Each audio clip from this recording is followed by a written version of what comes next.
Nous avons appris de sources gouvernementales que le Togo a effectué le 20 août dernier une nouvelle sortie financière sur le marché financier régional, dans le cadre de sa relance économique.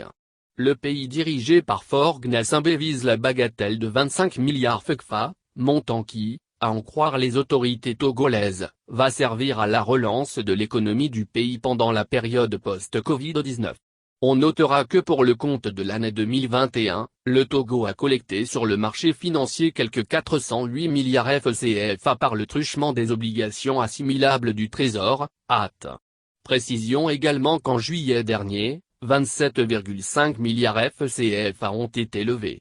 L'ambition est de mobiliser en tout et pour tout 110 milliards FCFA pour le compte de ce troisième trimestre de l'année en cours. L'heure étant à la résilience en temps de crise sanitaire, ces prêts à répétition se trouvent à tout le moins justifiés. Car quoi de plus normal que de solliciter des fonds pour remédier au déficit qu'engendre une crise sanitaire qui a comme durablement élu domicile. Malheureusement, on ne peut prédire à quand la fin de ces prêts effectués sous couvert de relance économique. Qui remboursera ces prêts pompeux faits par l'État togolais qui semble y prendre un palpable plaisir?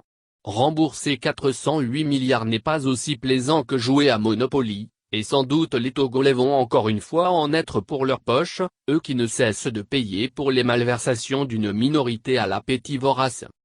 Le Togo va quémander de l'argent sur le marché régional sans pour cela résoudre l'équation des malversations, détournements et gabegies qui ont de toute éternité sapé les bases de son économie. Ces dettes qui n'en finissent pas, ce sont les Togolais qui vont encore une fois en payer le prix.